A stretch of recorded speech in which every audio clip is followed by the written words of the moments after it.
1절부터 11절 말씀까지 교독합니다. 통치자들아 너희가 정의를 말해야 하거늘 어찌 잠잠하냐. 인자들아 너희가 올바르게 판결해야 하거늘 어찌 잠잠하냐. 아직도 너희가 중심에 악을 행하며 땅에서 너희 손으로 폭력을 달아주는도다. 악인은 모태에서부터 멀어졌으며 나면서부터 곁길로 나아가 거짓을 말하는도다. 그들의 독은 뱀의 독 같으며 그들은 귀를 막은 귀머거리 독사 같으니 술사에 흘리는 소리도 듣지 않고 능숙한 술객의 요술도 따르지 아니하는 독사로다. 하나님이여 그들의 입에서 이를 꺾으소서. 여호와여 젊은 사자의 어금니를 꺾어내시며 그들이 급히 흐르는 물같이 사라지게 하시며 겨누는 화살이 꺾임 같게 하시며 소멸하여 가는 달팽이 같게 하시며 만삭되지 못하여 출생한 아이가 햇빛을 보지 못함 같게 하소서. 가시나무 불이 가마를 뜨겁게 하기 전에 생나무든지 불붙은 나무든지 강한 바람으로 휩쓸려 가게 하소서. 의인이 악인의 보복당함을 보고 기뻐하며 그의 발을 악인의 피에 씻으리로다. 그때의 사람의 말이 진실로 의인에게 갚음이 있고 진실로 땅에서 심판하시는 하나님이 계시다 하리로다. 아멘. 시편 58편은 다윗이 왕으로서 특별히 하나님의 나라, 특히 이스라엘 가운데 사법적 정의가 바로 서기를 바라는 마음, 그런 마음으로 행하는 기도라고 할 수가 있겠습니다. 우리가 알기로 다윗은 훌륭한 왕이었죠. 그는 훌륭한 정치 지도자였고 또 군사 지도자였습니다. 이스라엘이 하나 되게 만드는 통합했던 통일 왕국을 이루었던 사람이고 이스라엘이 과거에 잃어버렸던 많은 땅을 되찾았던 사람이고 이스라엘을 향하여 밀려들어오는 이민족들의 침략을 많이 막아냈던 사람, 훌륭한 사람이었는데 그도 좀 부족한 부분은 약점이 있었다면 그의 통치 기간에 아무래도 이런 사법적인 부분이 아닐까 싶습니다. 전쟁을 많이 하고 늘상 전쟁터에 나가 있으니 이런 내치가 되기가 쉽지 않겠죠.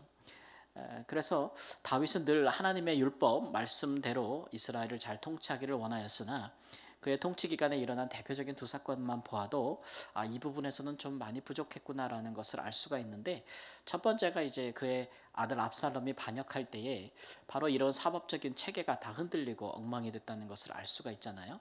그가 어떻게 아버지를 반하여 왕권을 빼앗기 위하여 반역을 도모할 수 있었나? 그것은 그가 스스로 사법의 수장이 돼서 판결하는 최종 판결을 자기가 행하고 그에 대해서 아무런 누구의 제재도 받지 않았을 뿐만 아니라 사적 재판 같은 거를 마음대로 한 것이죠. 그렇게 함으로써 또 판결을 할 때 공정하게 한 것도 아니고 자기에게 세력이 될 만하고 자기가 반역을 도모할 때 자기의 힘이 될 만한 사람들의 힘을 실어주고 그들을 위한 재판을 해주고, 그렇게 하다 보면 많은 억울한 사람, 희생당한 사람들이 생기지 않았겠어요. 그러니까 나라가 그런 부분에 있어서 많이 백성들의 마음이 왕으로부터 이반되어졌다. 그래서 그것을 이제 노려서 그가 반역한 것이라고 할 수가 있겠고, 또 하나는 이제 솔로몬이 그가 다윗을 이어서 왕위를 계승할 때 하나님께 구한 기도를 보면은 하나님 내가 내게 듣는 마음을 주사 선악을 판단하게 하고 송사를 잘 감당하는 분별하는 마음을 달라, 백성들을 위한 마음을 달라고 이야기하잖아요. 그러니까 지혜를 구한 것인데 그 지혜가 어떤 지혜냐 하면 바로 이 사법적 지혜예요. 하나님 율법에 따라서 선악을 판별하여 백성들에게 공의와 정의를 실천해주는, 실행해주는 그런 나라, 그런 나라를 세워주는 왕이 되고 싶다고 하나님께 기도한 건데 그것이 하나님의 마음에 맞았다. 이렇게 해서 하나님께서 응답해 주시고 지혜를 주셨다라는 것으로 기록되어 있지 않습니까? 그러니까 사람의 모든 일을 할 수 없듯이 다윗이 그가 훌륭한 왕이었어도 이런 부분에 늘 미련을 갖고 있고 또 부족함을 알았기에 오늘 시편 58편과 같은 그런 기도를 남긴 것이 아닌가 생각이 됩니다. 그가 굉장히 분노하는 이유 중에 하나는 뭐냐면 이 백성들의 재판을 담당하는 이들이 정의로운 일에 침묵한다. 1절 보니까 어찌 잠잠하냐. 정의를 말해야 하거늘 어찌 잠잠하냐. 너희가 올바르게 판결해야 하거늘 어찌 잠잠하냐, 이런 얘기죠. 그러니까 악을 행하는 사람들에 대해서 그들의 악을 바로 지적하고 또 그들에게 마땅한 내려질 판결을 내리는 것이 아니라 그걸 묵인한다는 거죠. 그 묵인하는 이유는 악을 행하는 자들이 어떤 사람이기 때문에 그렇습니까? 뭐 재력이 많든지 또 권세가 있든지 높은 신분에 있든지 지위에 있든지 그럴 경우에 그들의 악에 대해서 눈 감아준다는 거죠. 그런 것에 대해서 어찌 그렇게 하느냐. 그래서 2절에 보면 그렇게 행하는 너희들의 중심의 마음에 악이 있는 것이 아니냐 이렇게 지적을 하고 너희 손으로 폭력을 달아주는도다 이런 말을 하죠. 그렇게 판결을 공의롭게 하지 않으면 악을 행하는 자들이 행한 폭력과 또 불의에 대해서 그들이 제재하지 않으면 그 날개를 달아주는 거죠. 그렇게 되면 어떤 사회 가운데 그런 일이 있다면, 그런 일이 많이 있다, 빈번히 일어난다면 그 사회에는 가진 자들이 마음 놓고 광포와 횡포 행하는 그런 나라와 사회가 되지 않겠습니까? 너희들이 폭력을 달아주는 것이 아니냐 이런 얘기죠. 그렇게 악을 행하는 사람도 그들의 편이 되어주는 재판관들도 다 악한 이들이다 이렇게 이야기를 하면서 그 다음부터 나오는 내용들은 아주 저주에 가깝습니다. 너희들이 모태로부터 멀어졌으면 나면서부터 거짓말하는 놈들이다 이렇게까지 이야기를 하고 그 다음에 너희들은 귀먹은 독사 같다 이렇게 얘기를 합니다. 이 표현은 누구의 말도 듣지 않는 그런 완고한 아주 완악한 자들이라는 표현이에요. 그러면서 이제 5절까지 빗대 보면은 당시에 이런 모습 생각해 보세요. 우리 옛날에 중동 같은 그런 배경으로 한 영화들 보면은 술사나 술객들이 이렇게 피리 같은 거 불면은 이게 항아리 같은 데서 뭐가 나와요? 뱀이 나와가지고 막 이렇게 하면서 피리 소리에 따라서 막 이렇게 하지 않습니까? 근데 이제 다윗이 말하는 건 너희들은 귀머거리 독사란 얘기예요. 그러니까 술객들이나 또 이제 술사들이 뭘 홀리는 소리를 해도 들어야 안 들어요?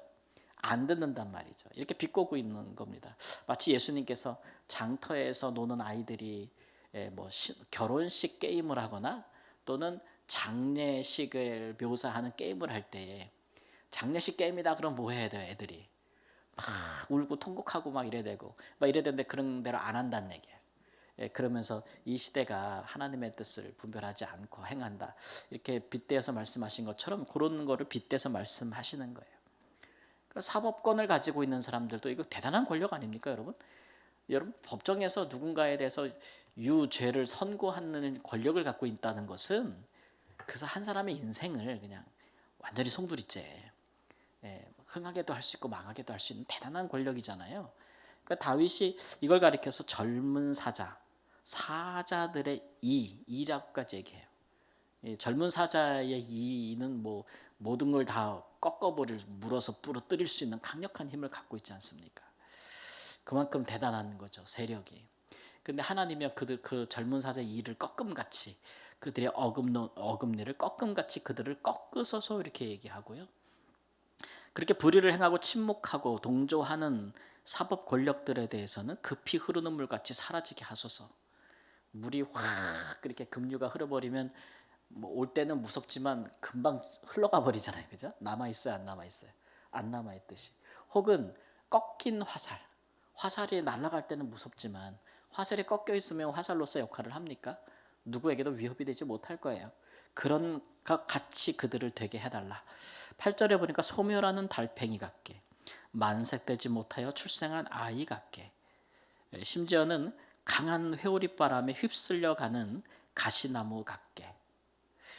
예전에 이렇게 산불 같은 거 날 때 보면은 산불이 나면 진짜 강한 바람이 불잖아요. 그래가지고 막 나무들이 그 불이 막 지나간 불이 막 날아다닌다 그러죠 우리. 그런 거 저도 TV에서 처음 봤는데 불이 막 날아다닙니다. 그러면서 나무들을 다 태우잖아요. 그런 나무들 같이 다 사라지게 해달라고 이야기하는 겁니다. 그러니까 왕으로서 통치자지만 이런 사법 권력을 위임받은 자들이 행하는 그런 악함에 대해서 그들이 이렇게 되게 해달라고 저주하는 거예요. 그리고 10절 11절을 보면 그래서 의인이 기뻐하게 하소서. 악인들이 잘못되어야 의인들이 기뻐하지 않겠습니까? 이렇게 얘기하고 그 다음에 중요한 것은 11절에 나오는 건데 그래야 사람들이 진실로 의인에게 갚음이 있고 이 얘기는 진실로 의인들이 보상을 받고 그 다음에 사람들의 말이 땅에서도 하나님이 심판하시는구나 라는 것을 알지 않겠습니까? 이렇게 기도하고 있는 거예요. 그러니까 다윗은 지금 이스라엘 내에서 이런 사법이 공정하게 행해지지 않으면 이스라엘 백성들이 하나님이 계시다 안 계시다? 안 계시다라는 쪽으로 기울어지는 백성들의 마음이 그런 것들이 있기 때문에 이들의 그 악행은 이것은 그들만의 악행으로 끝나는 것이 아니고 이스라엘 백성들의 마음을 하나님으로부터 떠나게 하는 일이기에 그것이 참 악하기 때문에 지금 이들이 완전히 멸망하게 해달라고 지금 얘기하고 있는 것이고, 또 하나는 이제 의인들이 의를 행하는 사람들에게 보상이 있어야 되지 않겠냐. 그래야 우리 세상이 살만하지 않겠습니까? 이렇게 이제 하나님께 기도하는 것이죠. 그렇죠, 여러분. 우리 세상이 살만하다는 것은 세상에서 선한 일을 하고 의로운 일을 행하면 사람들이 거기에 대해서 마땅히 알아주고 또 그 희생에 합당한 보상을 좀 해주고 그래야 세상이 살만한 건 아니겠어요? 세상에서 악을 행하는 자들이 더 횡행하고 득세하고 또 권력을 가진 사람들은 그런 사람들이 뒤를 받쳐주고 그런 사람들을 몰래 뒤에서 지지해주면서 뇌물을 받아먹고 그런 일들이 횡행하게 되면 그 나라와 그 사회가 어떻게 되겠어요? 실로 이제 어떤 사회가 앞으로 멸망할 것인가 아니면 앞으로 계속해서 발전할 것인가 또는 평안할 것인가 아니면 혼돈으로 빠져들 것인가 보면은 그런 거잖아요. 이 대부분 사법적 정의가 온전히 이루어지는가 이루어지지 못하는 게 하나의 시금석이 될 수 있어요. 최근에 이제 아시아에서 지금 뭐 아시아의 봄이라고 말할 만큼 네팔로부터 시작된 흔히 말하는 MZ 세대들의 지금 시위가 너무 지금 뭐 엄청나게 태풍처럼 아시아를 몰아닥치고 있잖아요. 제가 네팔도 한번 기도 제목 내드린 적이 있는데 거기 젊은이들이 뭐 그냥 뭐 나라의 그냥 권력을 가진 장관들 뭐 총리 다 때려잡고 막 그냥 막 두들겨 패고 막 공간에 불 지르고 막 난리더라고요. 그 근본적인 것들이 이제 보면은 뭐 권력을 가진 국회의원들이니 국민들하고는 상상할 수도 없는 혜택을 받고 기득권을 누리고 부패하고 뭐 이런 것들이 원인이 돼서 들고 일어나는 건데 최근에 보니까 그것이 이제 아시아 남아시아 쪽으로 번지고 있어서 시위들이 계속 일어나고 있다. 그런 것들이 이제 힘을 가진 사람들이 부패하면 뭐 어느 정도 국민들이 그런 압제 속에서 고통 속에 살아가겠죠. 그러나 그런 것들이 팽배하기 시작하면 더 이상 견딜 수 없을 때는 어떻게 되는 겁니까? 큰 불이 돼서 다 삼키는 겁니다. 예. 그런 사회, 그런 나라, 그런 나라들은 온전하게 유지될 수가 없겠죠. 그런 면에서 우리는 이 다윗의 기도가 꼭 이스라엘을 향한 기도만이 아니라 우리 믿는 사람들이 우리가 살아가고 있는 사회와 나라를 위해서 항상 기도해야 될 부분이라고 생각합니다. 법의 실행과 판단, 판결 이런 것들은 그 사회와 그 나라의 양심입니다. 아무리 목적이 정당해도 불법과 위법을 통해서 그 목적을 이루어가면 그런 것들은 반드시 문제가 생기기 마련이죠. 가장 근본적으로 법 자체가 부당하지 않고 불이하지 않는 법을 만드는 것이 중요하겠죠. 그래야 지키는 데 의미가 있지 않겠습니까? 만일 불이하고 불법한 법들이 만들어진다면 그것을 정할 필요가 있겠죠. 그러나 그렇지 않은 법이라면 한 나라와 한 사회의 근간이 되는 그런 법들이라면 지켜야 하는 것이고 백성들만 지키고 나라를 다스리는 권력자들은 안 지키면 되는 게 아닙니다. 솔선수범해서 먼저 지켜야 그 나라가 평안하고 사회가 안전한 것이겠죠. 안녕을 꾀할 수 있는 것이 아니겠습니까? 그래서 그런 부분에 있어서 우리가 우리 사회에 좀 관심을 가질 필요가 있고 교회가 정치적으로 집단적으로 시위를 하거나 세를 이루는 것보다는 개별 그리스도인들이 각자 자기가 있는 영역에서 빛과 소금의 역할을 다하는 것이 중요합니다.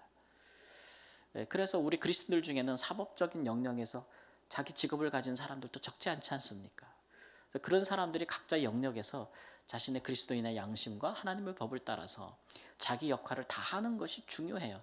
그런 것들을 무시하고 안 하면서 그럴 때는 침묵하면서 자기 역할은 안 하면서 어떤 교회라는 세력을 가지고 사회에 정치 집단으로 등장하겠다. 그런 것들은 매우 위험합니다. 예수님도 그렇게 하나님 나라를 세상에 이루신 적이 없어요. 그렇게 했더라면 예수님께서 뭔가 조직하셨겠죠. 그러나 예수님은 당시에 그 어느 정치적인 집단이나 파에 가담하지 않으셨다라는 것들을 우리가 보고 개별 그리스도인들로서 우리가 충분히 우리의 역할을 잘 감당하고자 하는 소명의식이 있고 실천이 있다면 교회는 교회로서 일을 할 수 있다라는 말씀도 잠시 빌려서 말씀을 드리고 싶습니다. 그런 면에서 우리가 살고 있는 이 나라와 이 사회가 더 공의롭고 정의롭기 위한 우리 그리스도인들의 노력이 필요하다라는 것도 또 생각하고 그래야 이 시대의 사람들이 하나님이 계시다 혹은 사람이 착하게 살아야지 복을 받지 이런 말들을 할 수 있지 않겠습니까? 근데 벌써 살면서 우리 사회, 한국 사회 지금 사람들이 착하게 사는 거 아무 쓸데없어. 선하게 사는 거 다 병신이야, 바보야. 이렇게 생각하면서 그저 욕심 갖고 그저 남의 것 빼앗아서라도 가지고 그렇게 가진 것 가지고 권력을 가지고 돈 가지고 원하는 대로 사는 게 최고야 라는 인생관들이 보편화됐다면 우리 사회는 이미 정말 위험한 경지에 들어가고 있는 거죠. 그런 면에서 우리 믿는 사람들부터 먼저 이런 것들을 기억하고 기도하고 우리의 삶에서 실천할 수 있는 은혜가 있기를 주 예수님의 이름으로 기도합니다. 아멘.